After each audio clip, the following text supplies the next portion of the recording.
great to have about 136 folk registered for this webinar. You can see you're all getting yourselves online there at the moment. We have about 70 or so online there at the moment. Great to see delegates from across the ORN membership. Lots of names on the delegate lists that I'm really familiar with, and it's great to see actually lots of names from membership organisations, representatives from membership organisations that I don't know. So if this is your first ORN webinar, you're very welcome. Great to have you along. Likewise, we have about 10% of the delegates are non-ORN members. So thanks for your support today. Thanks for purchasing a ticket and joining us. You're very welcome, and hope you enjoy your experience with ORN today. So today, as I said, we're going to be looking at responses to challenging visitor pressures and behaviours. Obviously, has been a key topic for outdoor recreation for a long period, but it obviously been brought to the fore during the COVID pandemic. So just want to move on to the next slide, Jane. So just in terms of some housekeeping notes, first of all, if I could just ask delegates if you could turn off your microphone and camera for the presentation part of the event. It just helps our bandwidth and just avoids any interference.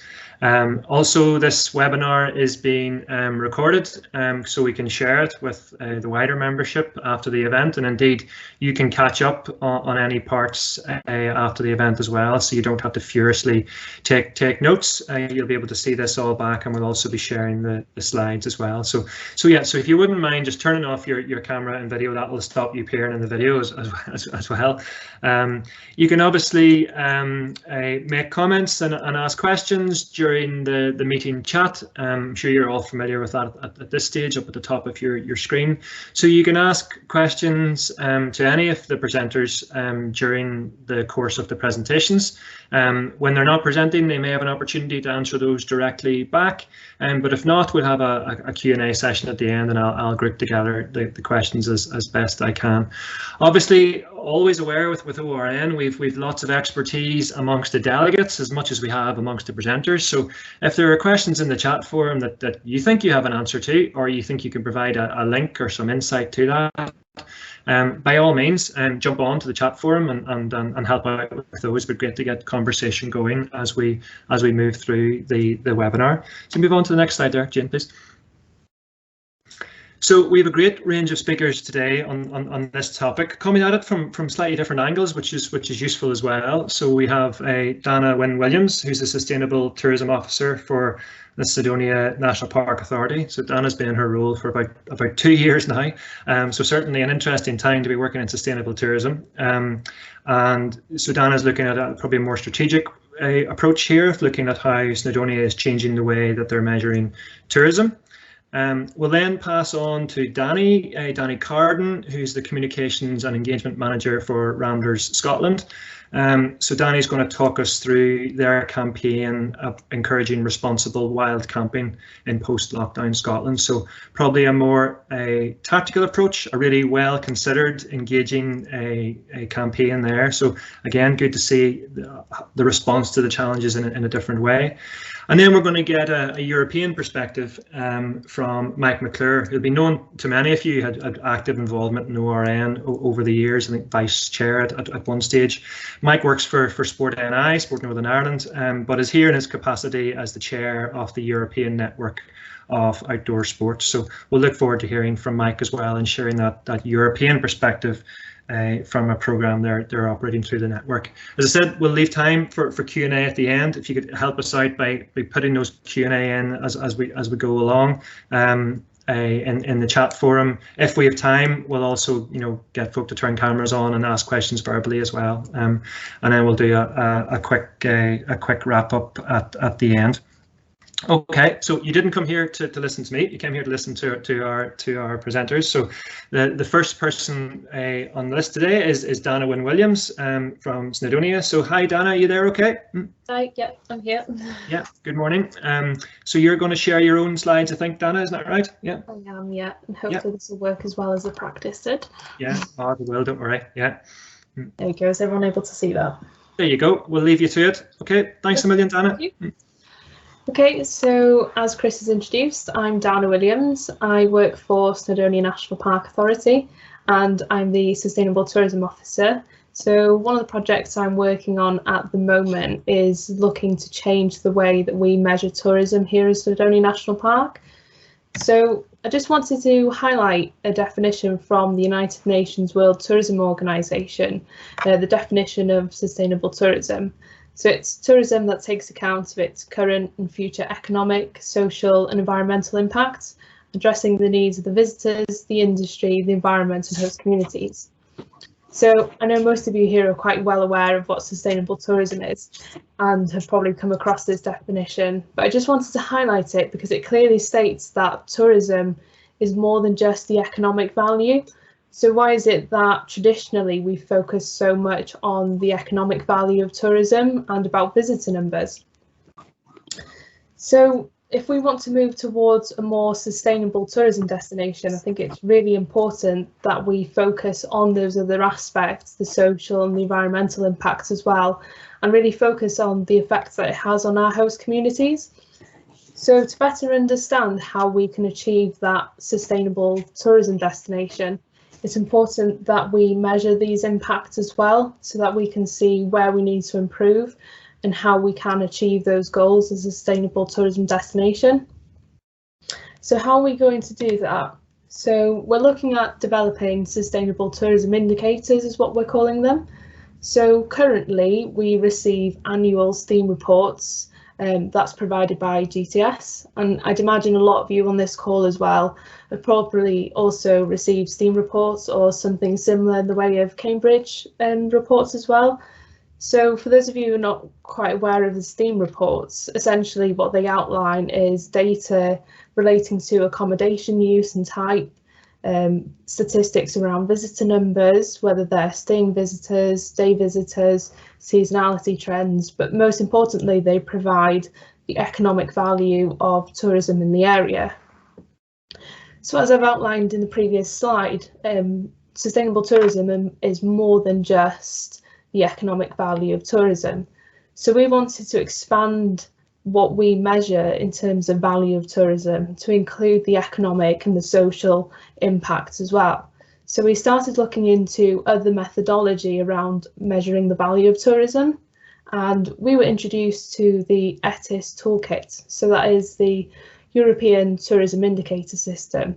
And essentially what the toolkit does is it provides an outline of some core indicators and supplementary indicators to which sustainable tourism destinations could and should be measuring in terms of valuing the sustainability of their destination. And then these indicators can be used as a benchmarking system. So that allows you to benchmark either on terms of annual data, or you can compare against other destinations to see how sustainable the destination is in terms of tourism. So we decided to approach GTS to see if it's something that they would like to work on us with. So using the inspiration of the Etis Toolkit and further expanding the STEAM data which we currently have to include more indicators which will provide us with a holistic view of the value of tourism. So that's something that they wanted to work on as well, was to expand the data they have around value of tourism. So we decided to look at the data that we have available already for Snowdonia National Park, which could fit into some of the indicators we wanted to measure and to apply into an annual report of the sort.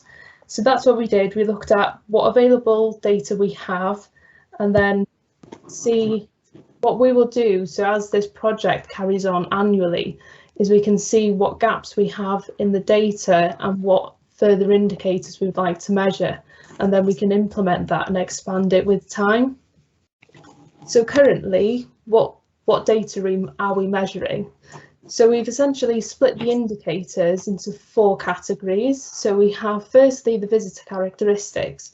So this will include a lot of the data which we do currently have from STEAM, but I think it is important to still include that data. So this is data around the accommodation,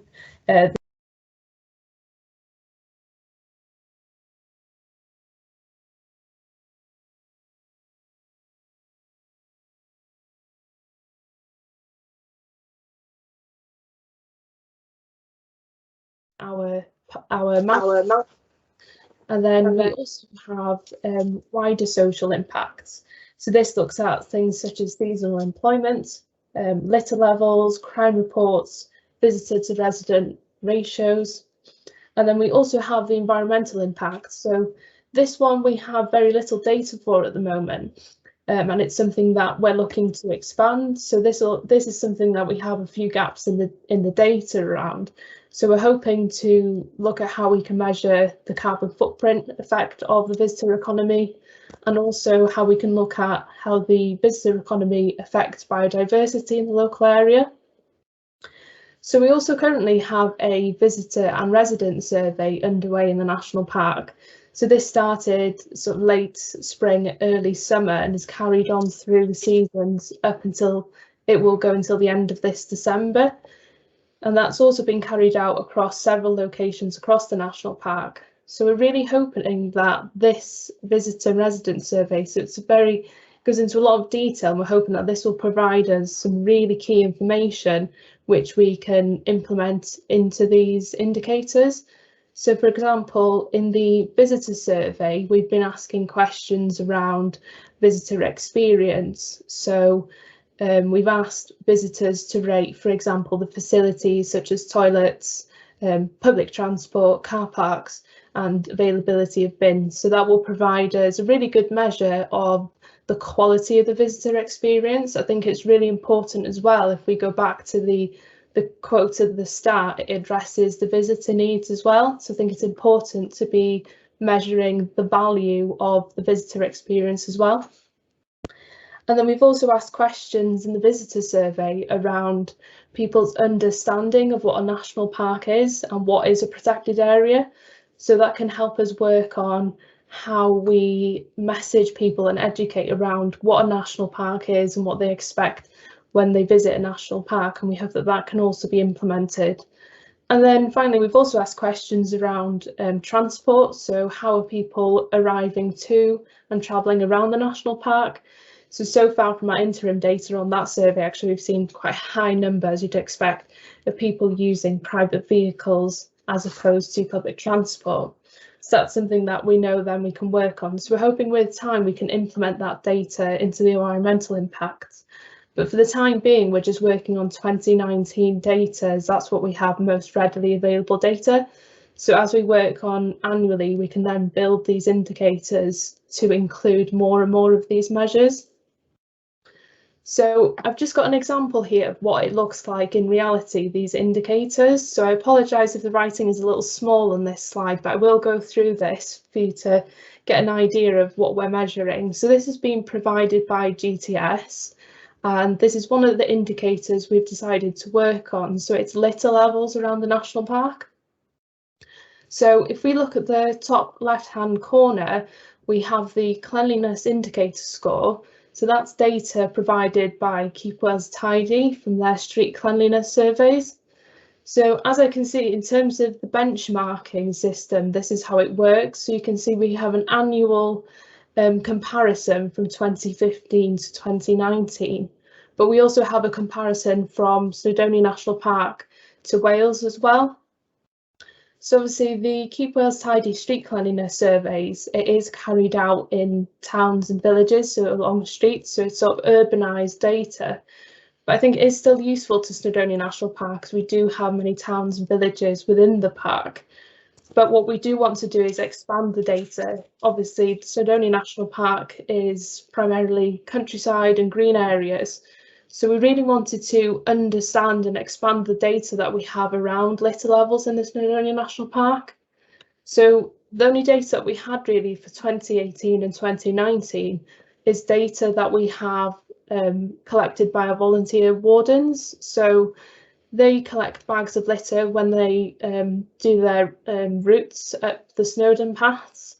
So we have data for the number of bags of rubbish which they collected between April and October for 2018 and 2019. So we're able to compare that data, and hopefully as we go year on year, what we should want to see is obviously a decrease in litter. But we can see obviously if there is an increase in litter, then that is something that we really do need to be working on. So this is the way that the benchmarking system works. So it helps us really understand where we're at and how we need to be improving. So it gives us more of an understanding of where we are in terms of sustainability within certain parts of the industry. So again, with litter, so we had Carrieriri, which was Care for Snowdonia. This was a volunteering scheme, highly successful volunteering scheme that we had underway last year. So we had, as you can see, 70 volunteers of 1,600 volunteer hours, 134 days spent caring for Snowdonia through the summer period. So it was a really successful volunteering scheme, and they're really helping in terms of collecting this data. So they've been doing a great job of collecting data around litter. So they again collect numbers of bags of litter collected, and they also they calculate the weight of the data as well. And they do have more statistics on this in terms of breakdown in terms of paths and areas as well. So this will hopefully provide us a much clearer idea of the number of litter in the national park. But what we're hoping to do as we continue for the future is to have more consistent way of measuring litter levels across the national park, and hopefully something that we can compare perhaps with other protected areas.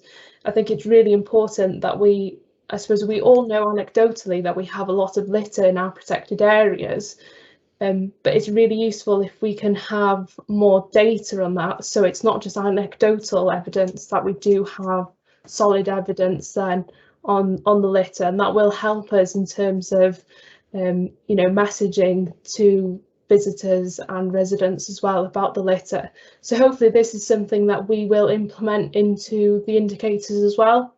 So as I said previously, we are focusing on 2019 to start as a baseline report, and this data is 2021. So for the meantime, it's not included, but it is something that we will include with time.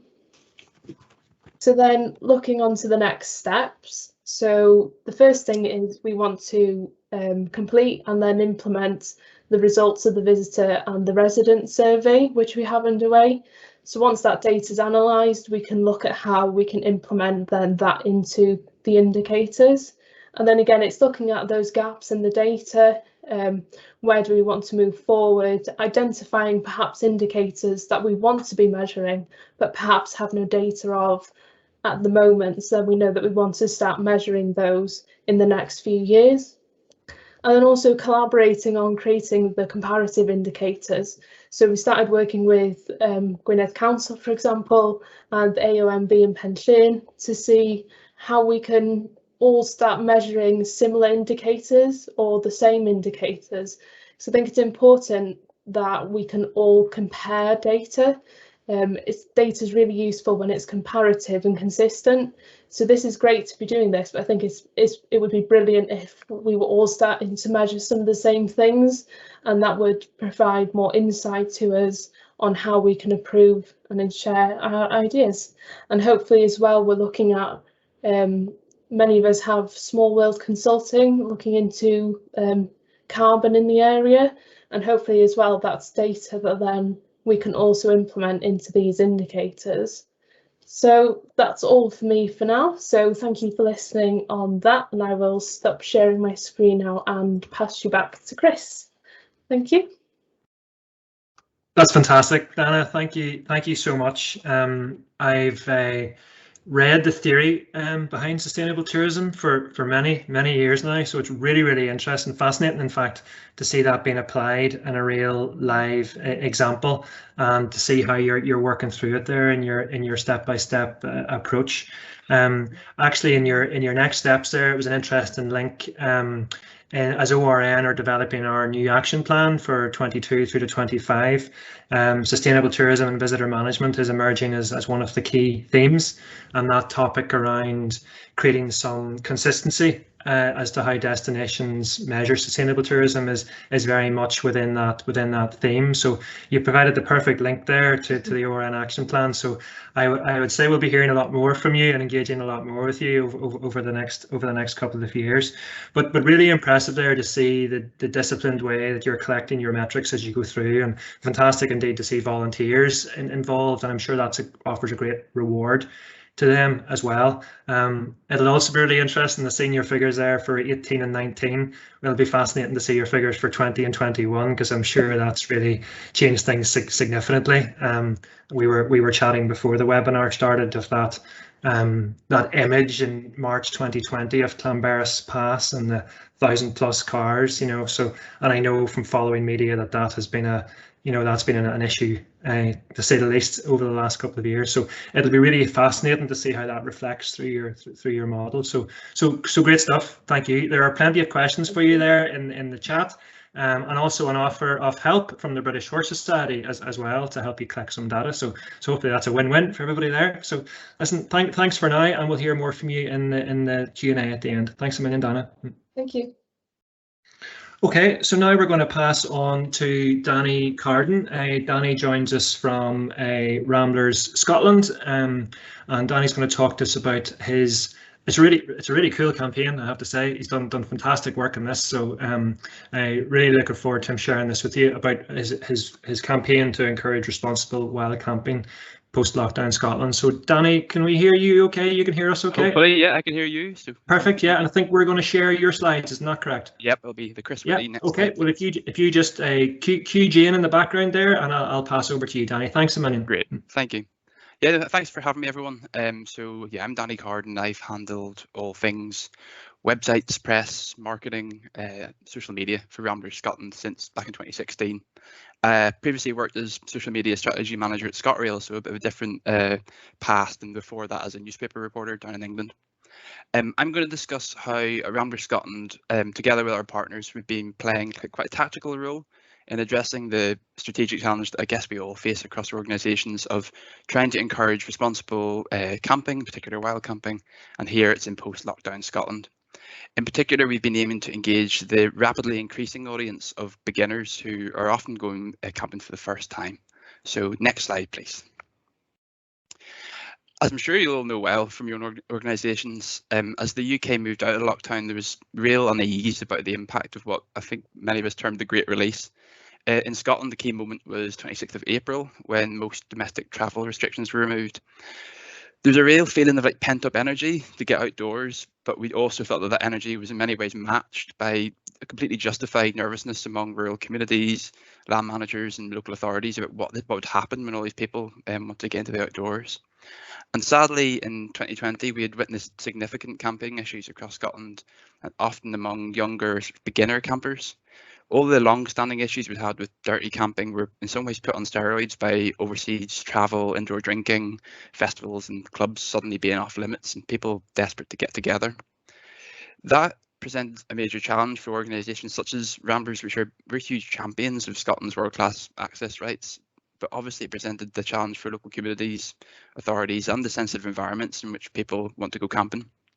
However, as I hope all of us in this forum would recognise that getting new audiences from a range of background into the outdoors, often for the first time, is also a huge opportunity for everyone's health and happiness, as well as for rural economies. Something that lots of us have been aiming to do, to engage these new audiences for a long time. So there is a big opportunity there. So we wanted to harness rather than dampen that enthusiasm by playing our part, ensuring that the new wave of campers felt that they could enjoy memorable, fun and responsible nights out under the stars. Next slide, please. With that in mind, we decided to create a video campaign with quite specific aims. We wanted to co-produce it in partnership with young people, in particular those people who are most likely to be beginner wild campers. We aim to gain a total of at least 100,000 views on social media throughout the peak spring into summer 2021 season, which is way beyond anything that Ramblers Scotland would normally aim towards. We wanted to drive hits to a landing page with more detailed information. There's always going to be a limit with a video campaign or any sort of social media content about how much you can get across. So we wanted to provide something to instantly attract people's attention, engage them, then drive them on to somewhere else for further information. We really want to get that knowledge of responsible access embedded amongst the target audience, but that meant engaging that hard to reach audience that lots of us have probably aimed through different pieces of work over the years to try and get hold of, but it's just so important these days. Next slide, please. It's striking as part of this work that as an outdoor sector trying to tackle camping or wild camping issues, I feel we still know comparatively little about the target audience and particularly their motivations, like what drives people to not stay in a campsite, and why do people want to stay sort of near a road, near a lochside? And I do think there's a bit of an open goal there for further research.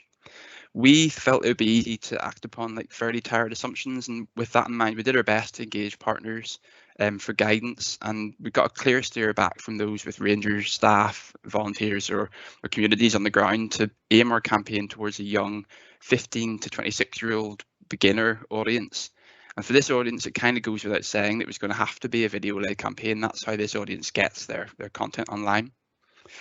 It's also fair to say this audience isn't Ramblers Scotland's comfort zone. Like our average age of our members is 64. They're experienced walkers and campers, and I can honestly say they're not the likely candidates for leaving smashed Buckfast bottles in their wake. So after quite a bit of internal discussion, we accepted that we weren't going to really be able to stop those people who were hell-bent on causing trouble, the people who turn up with an axe to go camping. We probably weren't going to be able to speak to those people.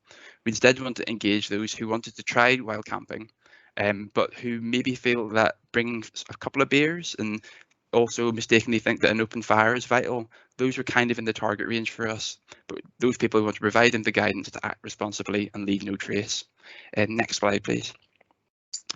We adopted a new approach for us of co-production, working very, very closely with a panel of a dozen young people to create a video campaign which we hope to truly sort of resonate with them and their peers.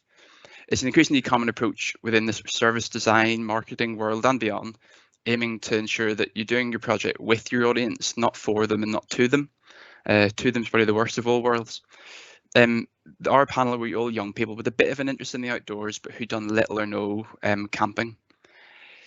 Our campaign benefited hugely from their insights, particularly as we were targeting a completely new audience, and they pushed us to make shorter, punchier and more genuine content. And we'll show a section of the video later and you'll see it's not our normal Ramblers Scotland content.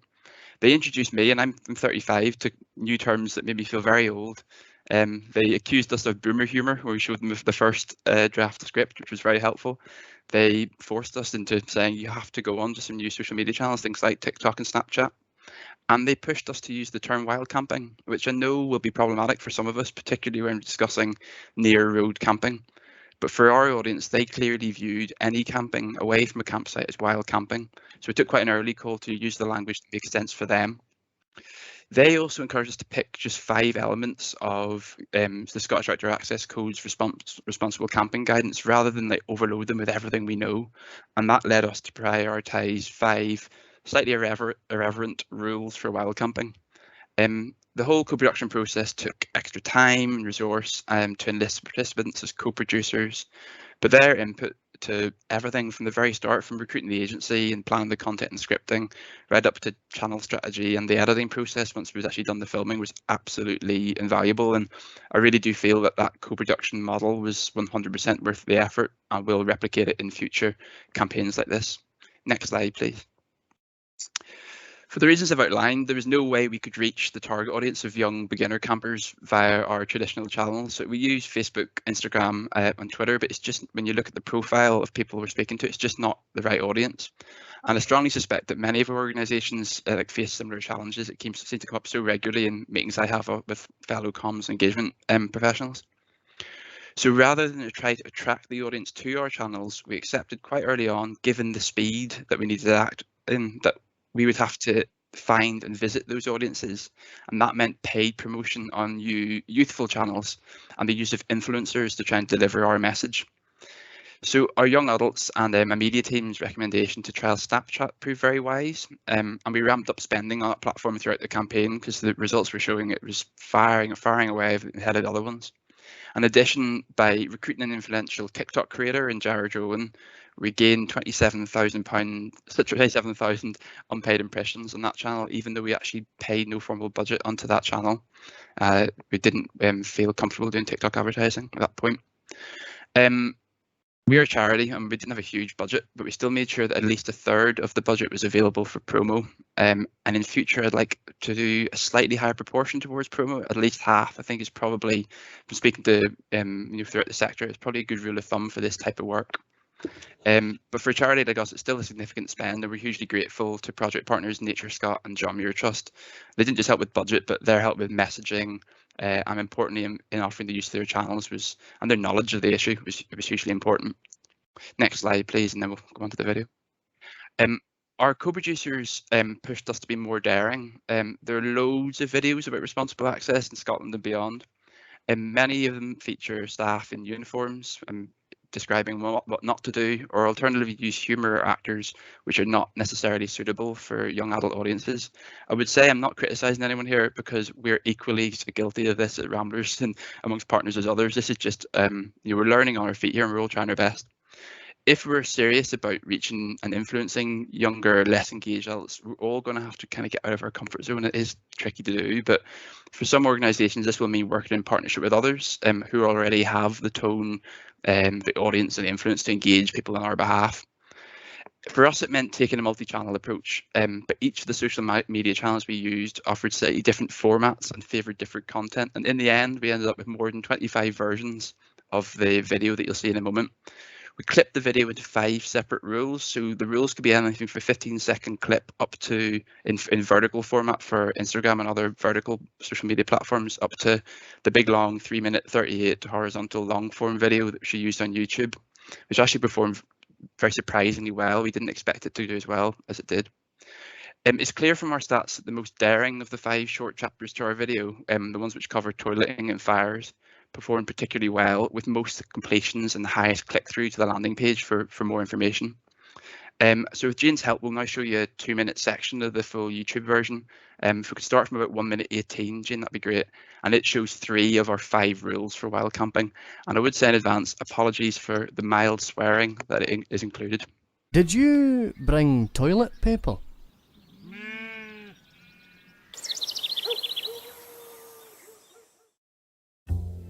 When nature calls, it's only natural, so find a nice peaceful spot, bring your trowel, dig a nice average 6-inch hole, and please stay away from lochs and streams. Now please also remember, when you are finished, to always take away and leave nothing behind. I would perhaps advise bringing a nice plastic bag. And of course, if it takes you a while, bring a book. Enjoy.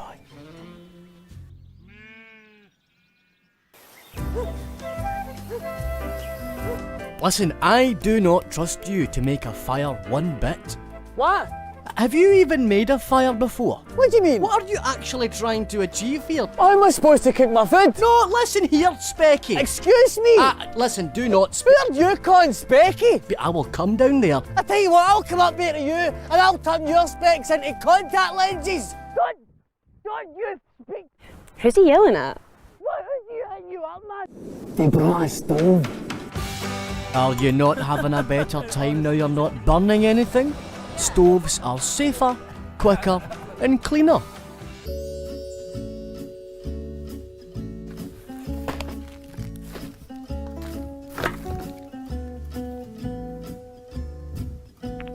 You don't need to move the rocks or the sticks. What do you mean? The rocks were there when I got here. I don't want anybody to know I was here. The rocks came back to where I found it first. Thank you. How are you getting home? I'm floating. Cheers, troops. Happy camping. When the moon hits your eye like a big pizza pie, that's amore. I can't assume that, like me, you're all naturals, so for more info, head to ramblers.org.uk/wildcamp. That was alright. not our average Ramblers Scotland content. I can honestly say, in some ways, the video doesn't appeal to me. Like it's not designed to appeal to me. It's a good thing. Like I'm not the target audience. I'm quite an experienced camper, I guess, in some ways, and also just probably 10, 15 years too old. It felt very risky at the time. Like we were nervous on the release date, but we are really pleased about the campaign's performance.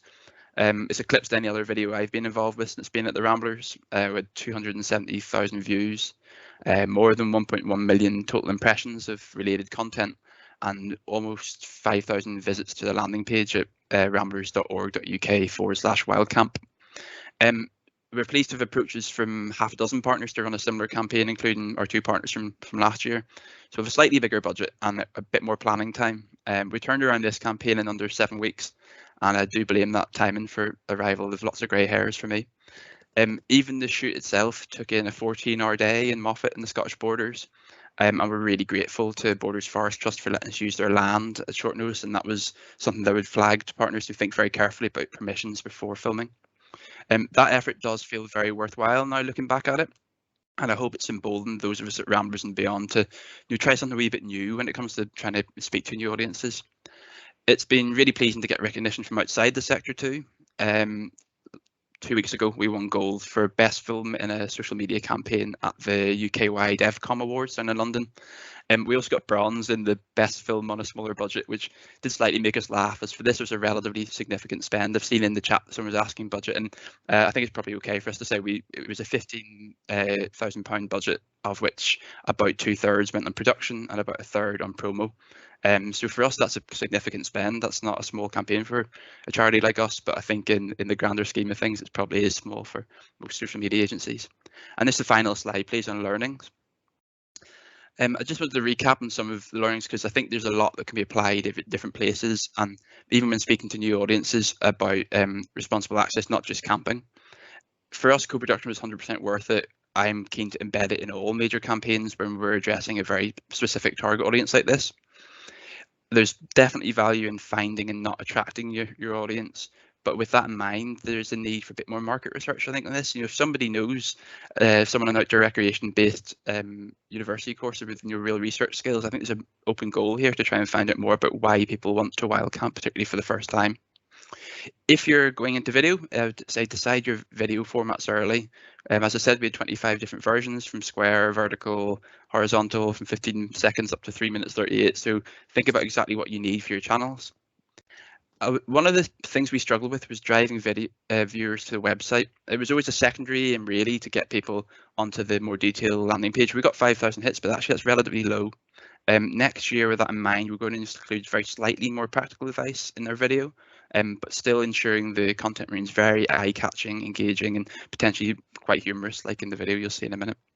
And good videos do take time, so we turned our video around very fast, but I'd recommend 3 months minimum, really, for this sort of work, just to give yourself time to script it, speak to others, get the location permissions, through the whole editing process. And then when it comes to working with your partners, we're hugely grateful to Nature Scotland John Muir Trust, who not only provided the essential support for marketing, but they understood from the off that we needed to let the young adults set the tone for the video. And that was essential to, it'd be so easy to approve this product to death, result in a video that ticked all our internal boxes, but left the audience feeling cold. And just finally, I would say, please do try and be daring. It's really hard in all organisations to sort of step beyond what their comfort zone is, but producing responsible access messaging that we all love is fine, but producing content that new visitors will watch and learn from is so much better. And that's it for me. Thank you.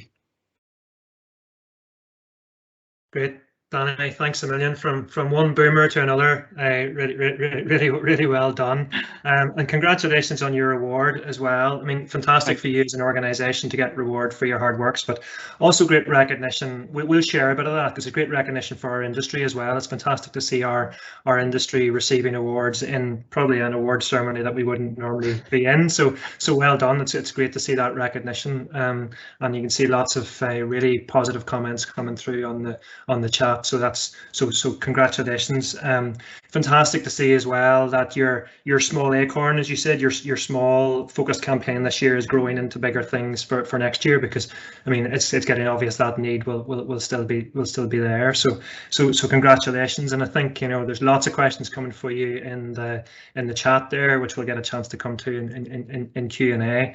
I'll be also really interested. You talked about being brave, and you were very brave and very daring, and that was. But I'd be interested to hear you talked about your funders there, Nature Scott and John Muir Trust. They also had to be brave as well to trust you in a sense. So I'll maybe come back to you on that question as we come to the Q&A. But thanks for now. Great to see you getting a great reception there in the chat. We'll look forward to chatting more in the Q&A.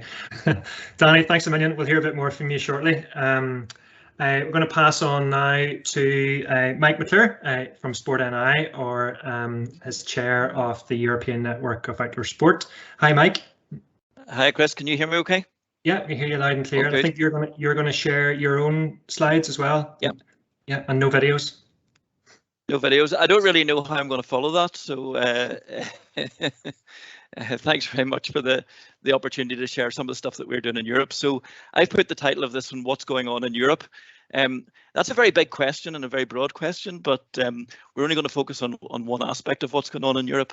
So in Northern Ireland here, we think we're maybe still part of Europe, but we're not very sure, or maybe we're not. We think we're still part of the UK, but we're not very sure. We know we're still joined on to Ireland, but we're not very sure about that either. But I'm actually, for my sins, I've been involved in the European Network of Outdoor Sport since it started. And for the last few years, I've been chair of the network. We are a geographical network, so we're actually not focused on the European Commission area or anything like that. We have members from Switzerland and Norway and actually other countries outside of Europe as well. It's a pretty broad network that brings together any organisation that's really interested in developing and supporting outdoor sports at a kind of national or even a local level.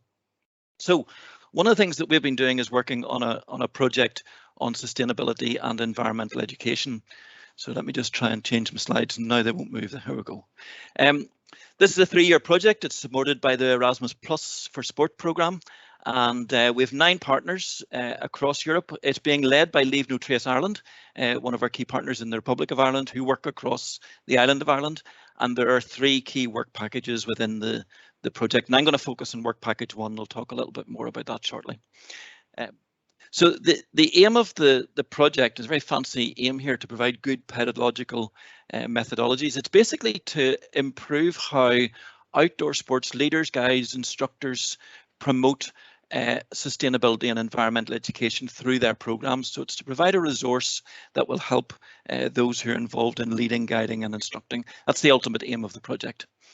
And we have 3 key work packages, as I mentioned. The first one is that we are looking at some research, and I'll come on to that and share about that shortly. The next stage, which will really be starting next year, is a knowledge sharing platform and opportunities, and the development of a toolkit for those outdoor instructors. And then the third work package is in 2023, and that's looking at testing that toolkit and then finalising it before publication. And we'll share the resources that we've got online already and in the future as well with you. So in Sport NI, we're actually leading on this work package 1, this research element, and there are 4 elements within that. And the first one is looking at what issues do outdoor sports enthusiasts cause within protected areas across Europe. And that's what I'm really going to focus a lot of this presentation on. And then also what leadership training and environmental education processes actually take place in outdoor sports federations. That's like national governings of bodies of sport, so like the Ramblers that we've just been hearing about, both in our partner countries and in other countries. And then we're looking at some broader issues as well in terms of sort of global sustainability issues. So I'm going to focus on, the 1.1 and 1.2 mostly over this short presentation. So the work that we're doing to look at the issues affecting protected areas was really undertaken by one of our partners called the Europark Federation. If you haven't heard of Europark, it's a network of protected areas across Europe. Quite a few members, I think, from from ORN are also involved in Europark. It's mainly national parks and areas of outstanding natural beauty tend to join the Europark Federation. It's a pretty big organisation, and it works across all of Europe, but also into the Middle East as well. And so they ran a survey of their protected areas, and we had 94 responses to that from 24 different countries who participated in that survey. And from that, we had quite a big response from national parks and sort of nature parks, but it went right down to geoparks as well. So there's quite a broad range of protected areas that responded to the survey. One of the things we asked about is not just what are the issues caused by outdoor sports, but actually what are some of the benefits that are caused, and how do the protected areas perceive outdoor sports. So we didn't want to make this all just negative. We wanted to look at what are the opportunities there as well. And it was really good to see things like awareness of nature, environmental issues, and the sense that the protected area was more valued were really high up amongst the benefits that the park authorities or the protected area authorities saw from outdoor sports. We also discovered that most of the protected areas had some form of regulations to manage outdoor sports. It was about 94% of the protected areas had systems in place to manage outdoor sports, and we asked how well respected those were, and we asked that in terms of individual sports as well, but in general the sense was that they were respected, but actually only a very small percentage said that they were totally respected, and the majority kind of said, yeah, they're mostly respected, or respected by some people, but not by everyone. So that was sort of interesting as well. We also asked about the overall perception that the protected areas had of outdoor sports. And again, it was good to see that about 45% of them said, yeah, they had a sense that outdoor sports taking place in their protected area is a positive thing. About 38% said, yeah, it doesn't really have a positive influence, but it doesn't have a negative one either. It's kind of neutral. And we did see 17% that said it was negative. So one of the things we want to see with this project is there being a change in that.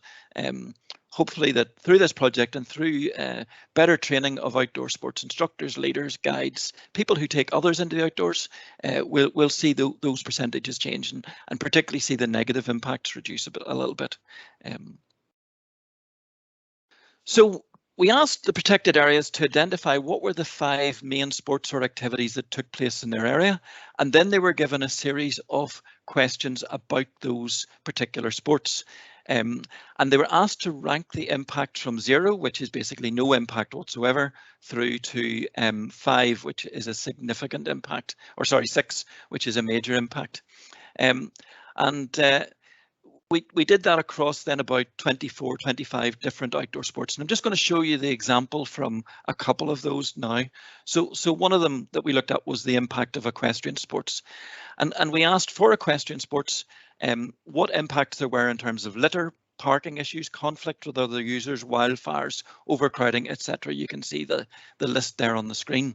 And as I say, we asked them to rank it from 0, where there's no impact at all, through to 6, where there are very significant impacts. On average, across all sports, the average was just under 3. So it wasn't seen that all outdoor sports cause huge impacts. And with very few 5s and 6s, the majority of impacts were round about that, between 1 and 3 sort of mark.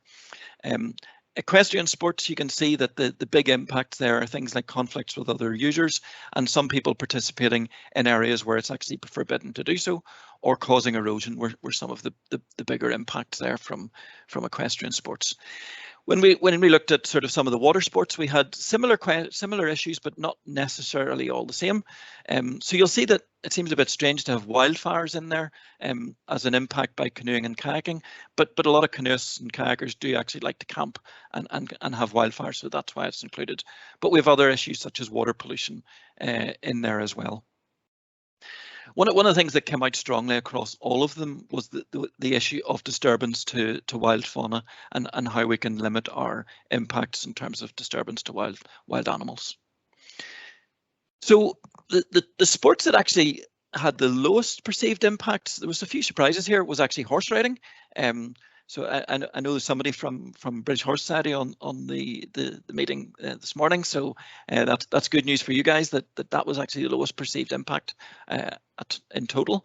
And windsurfing surprisingly was the second lowest. And it wasn't just that there was lower numbers of windsurfing, because actually in some of our southern European countries, windsurfing is still a very high level has a very high level of participation. But you know, those two sports were the lowest.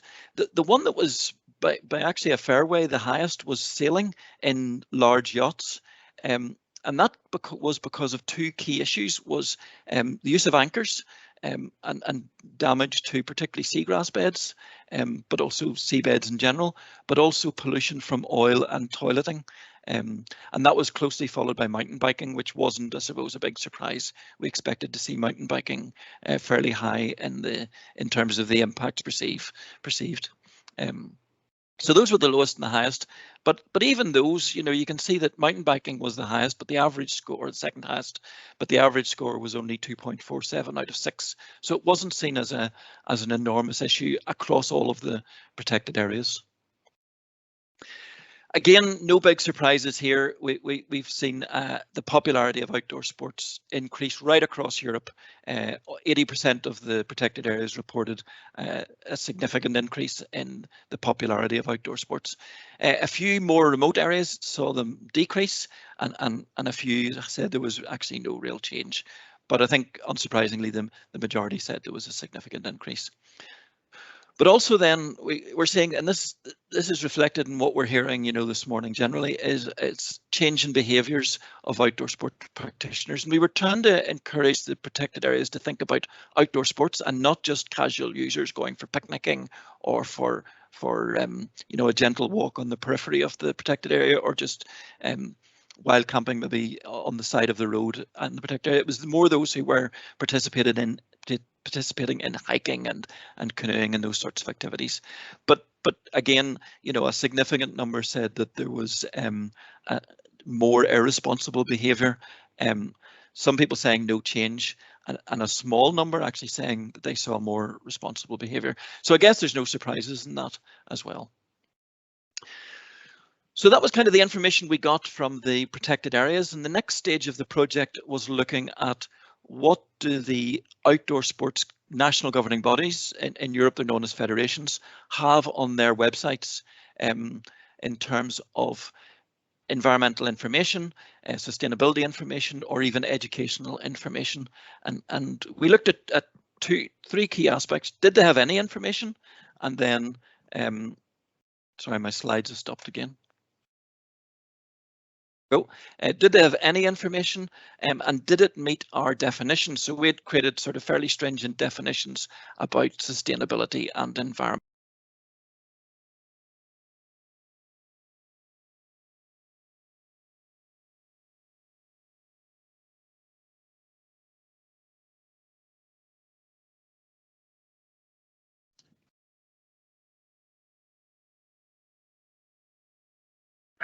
With so many moving parts in these webinars. Are you there, Mike? Your microphone just went on mute. I think that you just dropped off and it's there for 1 wee second.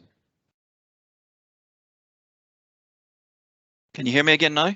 Can, yeah. Let you take it.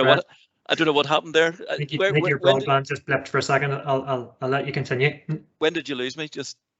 Oh, literally 30 seconds. Okay, perfect. So I was saying we looked at the websites of outdoor sports federations and governing bodies, and in the partner countries, which was about 7 countries that we looked at, there were about 200 websites that we found from those 24 outdoor sports and activities.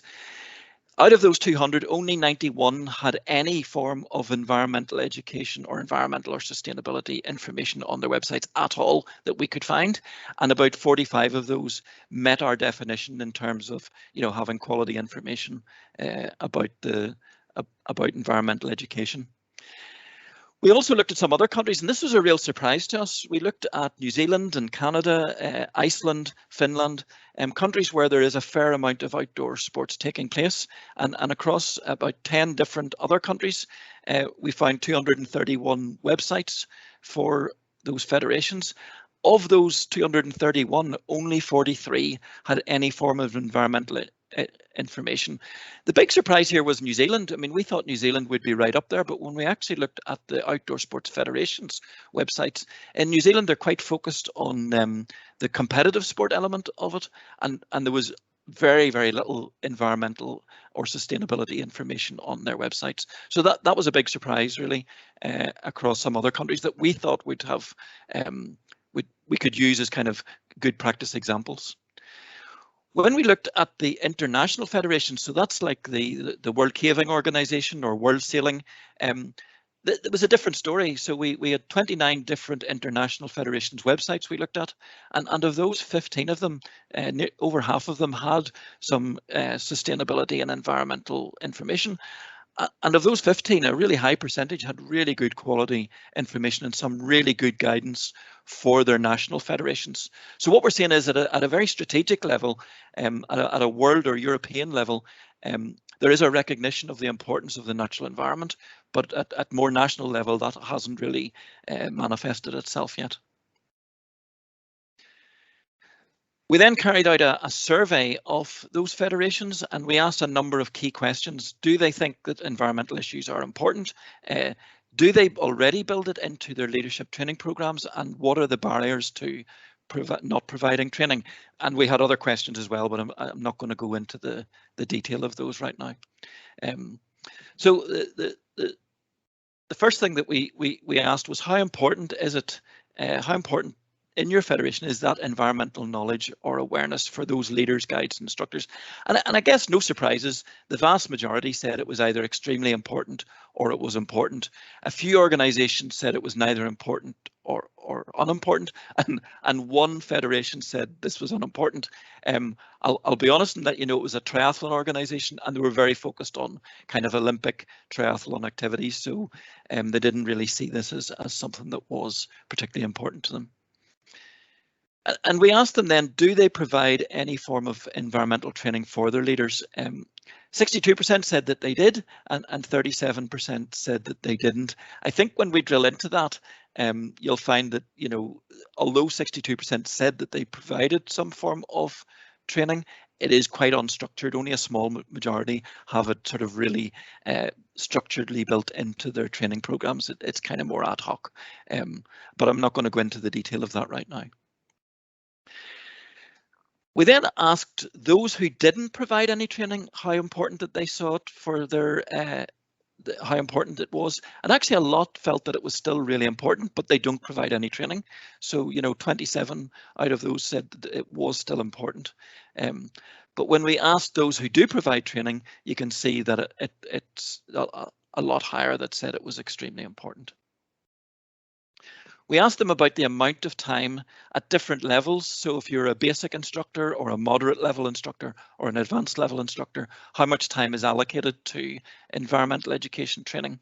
And on average across all the sports, it's just under 20%. There's not a big difference between the three levels. Moderate was slightly higher than the other two, but there's really not much difference. Within some sports, it's pretty high. Within a lot of sports, it's fairly low. It's around about 5%. So this was skewed a little bit by one or two sports saying it was an extremely high level of training. What we also asked is, you know, would they be interested in further support, this idea of the toolkit that will actually provide better guidance for them? And again, the vast majority, 87%, said yeah, they would find this the work that we're doing fairly helpful. So we'll be sharing pretty widely the resources that we create as a result of this project. So look, what's happening next is we're going to finalise and publish all of our reports next year. Early next year, most of the information I've presented here with more detail will be published on our website. We will be then working to develop the toolkit for those federations in 2022, running some testing of that in 23, and then sharing that through an international learning symposium that's going to take place in Munich in 2023. So keep your eye open. We'll certainly share the opportunity for ORN members to engage in that in 2023. We will also be running a more localised seminar in the UK. We'll probably end up doing it in Northern Ireland. We were thinking of trying to do it in Scotland, but we're going to run a localised one on all of the data that we've got from this work package 1 in a lot more detail in March next year. So we'll share the opportunity for that through ORN. We'll probably do an online webinar, but we'll also do a physical event as well for those who would like to come and sort of hear about it more physically, because you can actually spend a bit more time in discussions when you do that. So hopefully, if things settle a wee bit in March, April, there will be an opportunity to travel again and actually maybe meet some of us in real life. So this is the project website. Do have a look at it. There's not a huge amount on it yet, but over the coming couple of months, some of the studies will start to be published on the website. And I'm really looking forward to getting some questions on this. So thanks a lot, Chris, for the opportunity. Back to yourself. Great, thanks a million, Mike. As always, I think every time you come and present to ORN in your capacity from the European Network of Outdoors, I think, do I know outdoor recreation at all? Because the research always challenges, I think, what I have and many others hopefully are guilty of as well, is an unconscious bias. So some of the things you said in there, I was like, really? And you can even see in the chat forum a lot of people going on, no, that can't be correct. So you're going to be challenged on that in the Q&A. You'll be glad to hear. But you obviously got a really robust piece of research there to back it up. So thanks again, and thanks again for always creating that. I appreciate many of the members within ORN also link with you as well, but it's always great to have you use that link to that information, and we'll really look forward to, as you say, sharing that information that you're going to produce, sharing the toolkits, and supporting webinars and physical events as well, which would be great. So thanks very much for that, Mike, as always. Okay, so we're going to ask the presenters now to Danny and Dana to turn on their camera again. And we're going to take some. I'm going to take some questions initially from the chat. But if anybody does have a question, you can raise your virtual hand as well. We'll try and bring in, because actually we're a couple of minutes ahead of time, which never happens. So so we should have a good bit of time for Q&A here. So Danny, I'm going to come to you first, and it was a question from Sophie Gordon. And Danny and Dana, I appreciate you've had time to answer, and you've been furiously answering lots of questions in the chat pane. So thank you. But just for the benefit of anybody, I may come back to some of those questions again, just so everybody can hear them verbally too. So the question, Danny, the first one for you was from Sophie Gordon from Cycling UK, and the question was really, how did you recruit your panel? You talked about your co-design panel of young people, of non-boomers. How did you recruit them, or what process did you go through to do that? Yeah, it's a really good question. It was hard, to be honest. We tried a couple of different routes. And in the end used people who had either been on or applied to be on our Out There Award, which is our award scheme for 18 to 26-year-olds. And we got more people keen to be part of it than we expected, which was great, because we were worried that people would be interested, and we did incentivize it with some vouchers we were lucky to have from one of our corporate partners for outdoor kit. But it's hard to get people to turn up, so just make sure you do incentivize it in some way, because we were asked for about 5 hours of their own free time minimum, 5 evenings, 1 hour sessions to feed in. It's quite a big ask of people, really, as volunteers. Next year we've got plans to work with Young Scot, which is the government agency for young people, which would be really helpful, because we weren't able to reach the younger end of our audience. We were aiming for 15-year-olds, and a 15-year-old's a very different audience to an 18-year-old. So we were aware that we didn't really address that. But it's one of the reasons I would say plan early, because recruiting the co-producers is a challenge. It's one of the earliest things to address. So at the minute, we're actually starting that for next year, so that they can see the early brief before it even goes to the agency. Okay, great. No, thank you. And as you said, that's such a key aspect of your planning. So so I'm just sorry that I can't keep up with the question board here. I don't think I've seen a chat pane on a ORN webinar as a live, which is a great complaint. Dana, the next one is from you. It's a question from Ian Marshall, and his question is anyone assessing the effectiveness of the various measures protected landscapes have put in place to address the impacts of visitor pressures? Does that fit into your model at all? Yes, so we're hoping as part of the indicators to look into some of the schemes and policies that we have within the national park as well. and then their effectiveness year on year and how successful they are. So that is something that we are hoping to implement as part of the indicators. So it's still quite early days really developing the indicators, but that is something that we are planning on implementing into them as well. Yeah. Okay, great, thank you. Then I have the most popular question on the chat pane is for you, Mike, and it's from, I'm hoping pronouncing this correctly, it's from Caris Drew, and Caris asked the questions and 8 people have liked it, which is great. So it was around, do you have a sense of how close the perceived impacts was to the actual impacts? Told you'd be challenged. Yeah, no, that's a really good question, and it's one that we've actually had a lot of debate about. So in our reports, you will read that everything is about perceived impacts, because these are the opinions of the park managers or the protected area managers. We haven't done empirical research into what levels of erosion are caused, how much litter is dropped by mountain bikers as opposed to sea kayakers. We just that would be a huge piece of work to get that detailed impact. Nevertheless, those perceptions of the protected area managers is important. So it is absolutely about perceptions. It's not empirical data directly.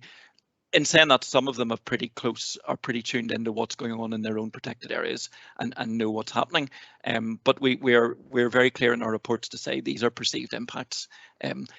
However, at the same time, if they are the people who are managing outdoor sports in those areas and maybe setting the regulations by which activities take place, it's really important that there is proper engagement between the outdoor sports sector and the protected area manager, and we listen to what the managers are actually saying. So it's a great question, and it's one we've had a big discussion about within the partnership. So thanks for it, and it's really good people have picked up on it.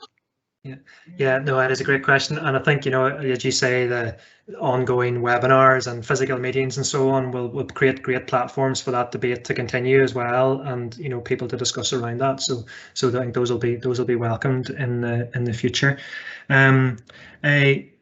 Danny, you've got a nightmare question here. The question is, any marketer hates to be asked. In terms of your campaign, you obviously talked about views and so on, and a number of people who engaged with your videos and your channels and this, that, and the other. Do you have any anecdotal evidence at all about the impact on the ground, taking into account, as you said, it was a small measured budget? So any insight into the anecdotal impact? Yeah, I should have actually probably mentioned this more, but our video was one small element of the overall Scottish visitor management strategy, which involved such a wide range of organisations I couldn't list them all. I do feel, and no Mark Wrighton at Nature Scott has popped in to say similar, that the evidence so far does suggest that those visitor management tactics had an overall good result. It wasn't quite as challenging as some as we perhaps would expected, particularly on the ground, in those busy campsites. But it'd be very hard for me to say that was just our video, particularly because there were increased rangers, increased volunteers on the ground, increased bins, increased toilets, and there's all these things that would be really, really hard to track back. However, it's definitely not my area of expertise. I think there's again coming back to this whole thing where the research would be great, and it was interesting to see Mike's presentation on this front, because it'd be very interesting to see someone try to track that back from what was, by speaking to people on the ground, try and get qualitative answers of what was the thing that made you come here, what was the thing that made you behave in this particular way, because we're still slightly flying blind on some of this stuff. So the more evidence we can get to make considered decisions would be brilliant. Yeah, great, Danny. Yeah, as you say, the campaign is one of many tactics in a wider strategic approach. And I noticed actually Mark Wrightman, as you mentioned there, has come on to the chat just to say, yeah, he agrees with you. It's hard to link cause and effect, but the overall monitoring says collectively over 21, it's helped to reduce the impact, particularly in some of the hotspot areas. So that's great to see. And I think Mark also mentioned there that Nature Scout's also undertaking some of that research around the new audiences as well. So that sounds like a webinar topic in the future for us all at ORN. We'll all be really keen to see the outputs of that, Mark. And indeed, I'm sure maybe that piece of research are going on in other parts of the UK and Ireland as well. So it is a key piece that we probably stop talking about these new visitors as people who have dropped down from outer space, that they're actually out there, and we can go and speak to them. We can go and find out a lot more about them. So yeah, so no, thank you for that, Danny. Let me just see. Has anybody any questions? I'll just change my screen here. Has anybody any questions from the floor at all? If you want to raise your virtual hand, you can turn your camera on. You can ask a question to any of the panel if you wished. Don't be shy, because there's so many have been asked in the chat, but I just wanted to give change the dynamic a wee bit if we could.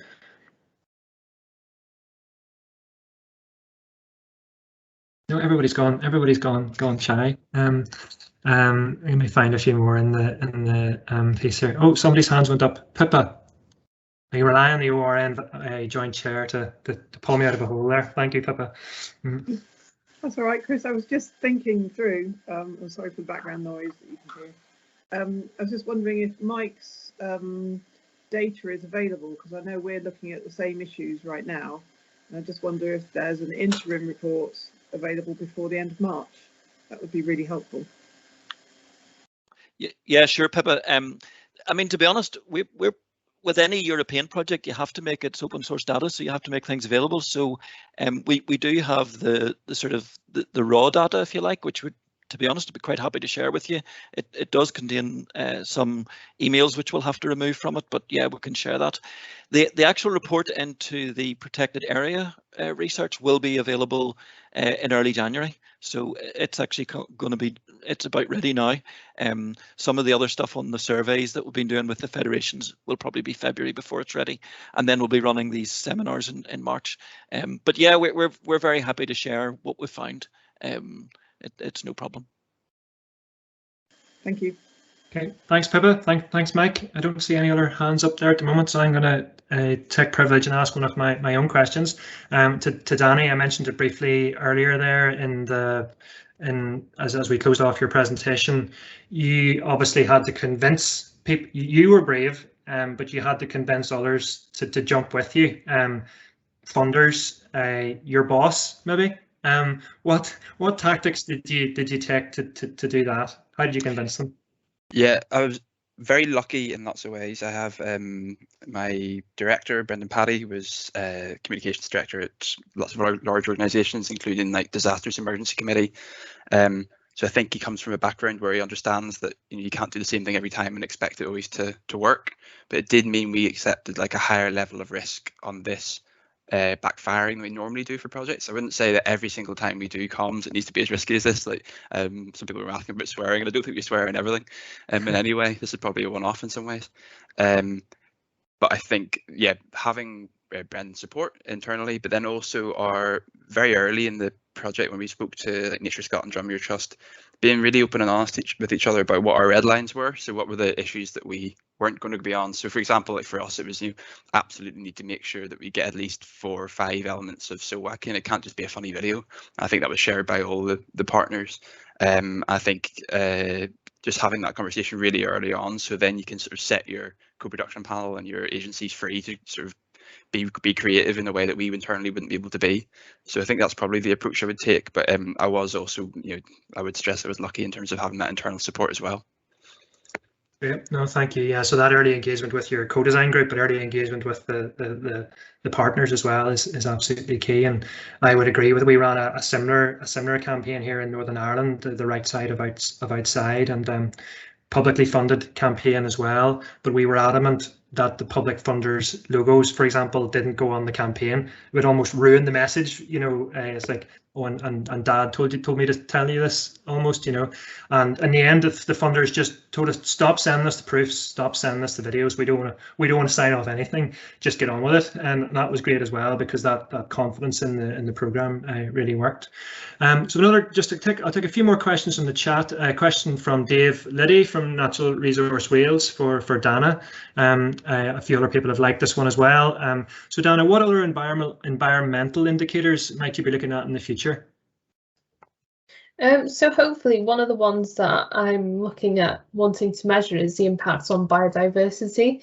So we were lucky enough in 2020 Obviously not lucky the pandemic happened, but due to that we obviously had very minimal visitors around when the paths were closed on Snowdon, so we were able to have a biodiversity wildlife report carried out when there was no visitors around to see what impacts were on the wildlife, and then we've had that repeated again for 2021. So hopefully we can try and see some of the changes in the wildlife then for those 2 years. So hopefully that's something that we can then continue to look to do and see if that's an indicator that is practical that we can continue to measure. So that would be an example of, you know, one of the environmental impacts that we hope we can continue to measure. Yeah, so hopefully that's one of them, and then also some of the data around carbon footprint around the visitor economy as well, and hopefully we'll have more insight. I'm hoping from the visitor survey that we have, when we start seeing the data around whether people are using private vehicles or public transport, if that can then be kind of made into data around carbon impacts then as well, and perhaps as well around some of the businesses in the visitor economy as well. So those are some of the ones that we're starting on at the moment. As I've said sort of in the presentations as well, it's hopefully looking at you know, what gaps there are in our data and discussing what we think we potentially could be recording, and then looking into how we can then start measuring other impacts as well. So at the moment it is quite limited data, actual data on the impact on the environment. It's quite difficult to measure the impact, I think. So it's something that, yeah, we're definitely working on. How can we improve that data? And I know Mike sort of alluded to a lot of the, you know, anecdotal data as well and people's perceptions, but I think it is important to try and look at how we can then obviously get the you know, qualitative data as well. But I think it's useful as well seeing Mike's perceptive data. It's really interesting. Probably some parallels there on the work that we have. Yeah, great. Okay, great, Dana. Thank you, Dave, Liddy, for your question. Well, I have a hand up from the audience, so I'm gonna take that when it's there. It's from one last question, I think, from Kelly Davies. Hi, Kelly.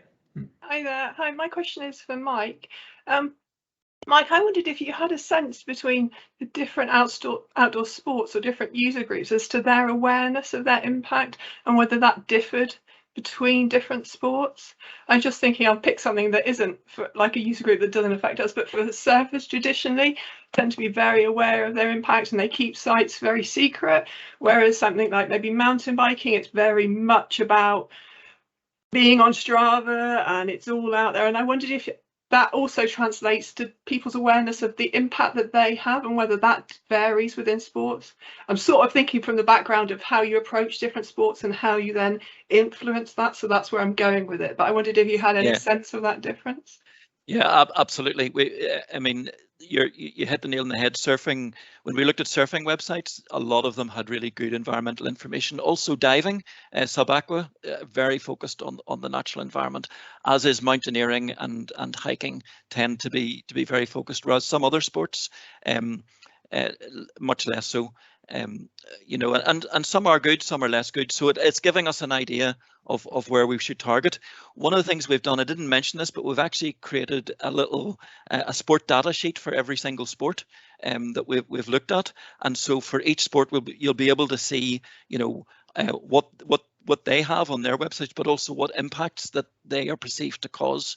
So we'll be sharing those data sheets with each of the federations across Europe. We've actually, within ENOS, we have a database of all the outdoor sports federations at a European level. And we have a good connection with a lot of the European federations who will help disseminate this. So yeah, it's a very good question. In saying that, we don't at the same time want to vilify any particular sport, you know, so it's about trying to support and help them. I mean, I noticed in the chat there was a few questions about mountain biking and the fact that mountain biking was fairly high up in terms of its perceived impacts. But actually one of our partners is in the project is IMBA Europe, the International Mountain Bike Association Europe. So, you know, they're right in here at the core of this. And you can see again at a European level, they're really focused on this issue of sustainability and the natural environment and their impacts. But that hasn't always fed down into all of the user groups yet. Okay. Thank you very much. Great, Kelly, thank you for your question. Thank you, Mike.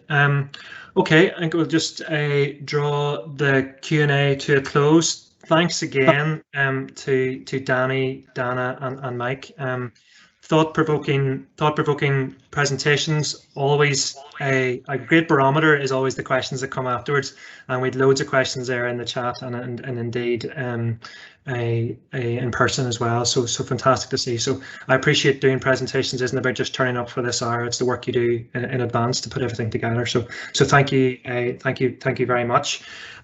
Folks, we've just put a wee link in the chat there, which is a very brief. It'll take you no more than a minute to complete. It's a very brief feedback form. If you're all like me, if we send it to you tomorrow, you won't fill it in. So please take a moment just to fill it in now and let us know what you thought of this webinar, and again, how to help us plan future webinars and workshops and so on as well. So really appreciate if you just take a few seconds to complete that.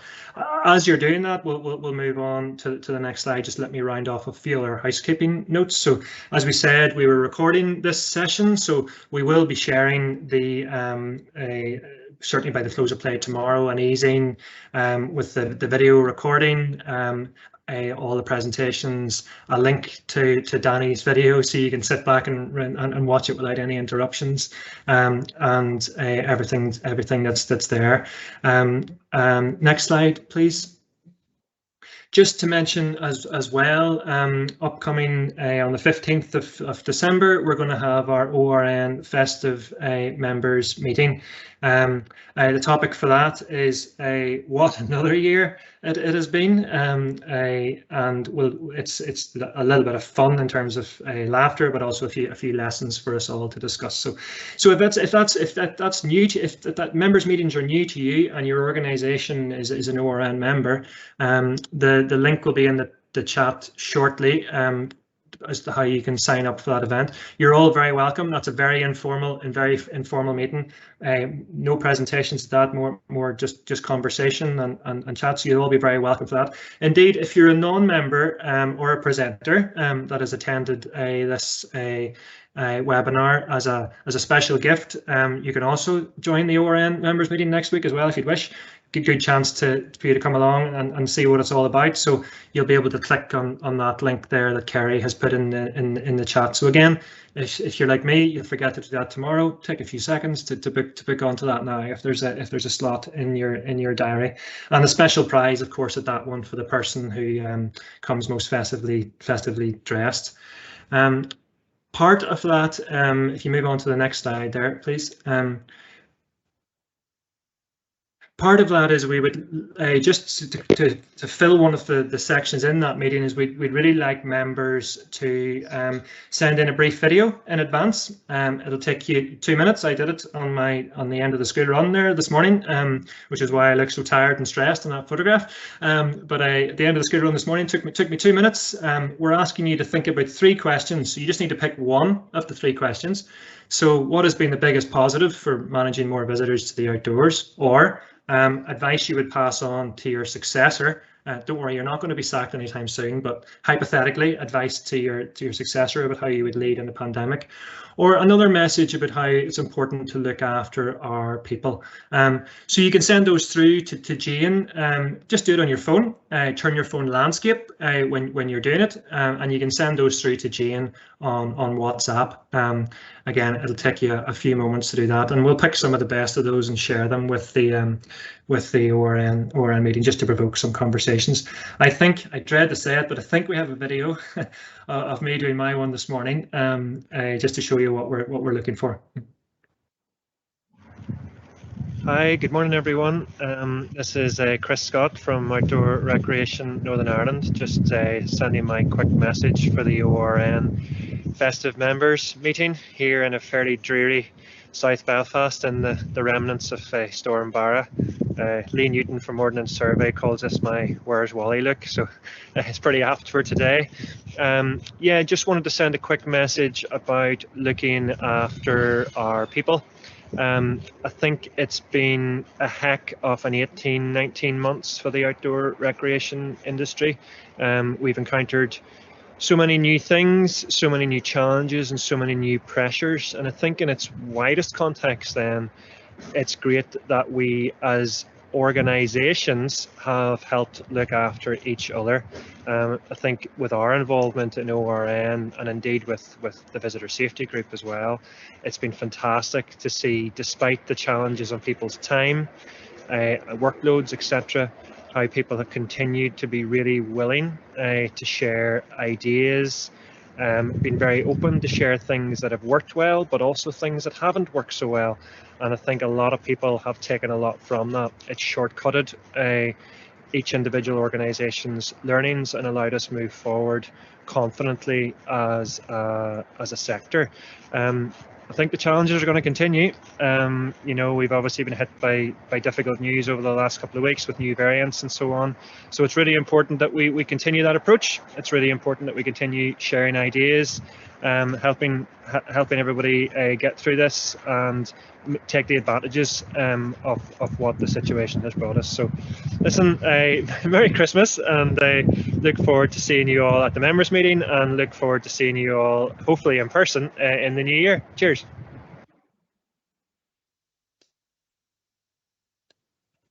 Great. Hopefully that gives you some sort of idea. I don't normally talk that slow. I'm not sure what was going on there, but hopefully that gives you some sort of idea of what we're looking for.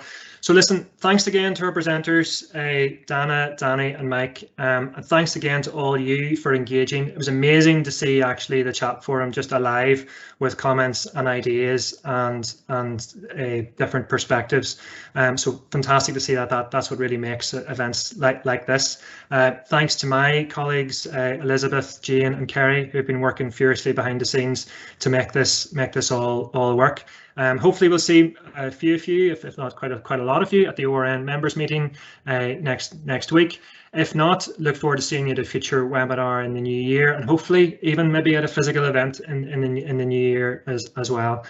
So thanks all. Let you go, enjoy the rest of your day, and speak to you all soon. Cheerio.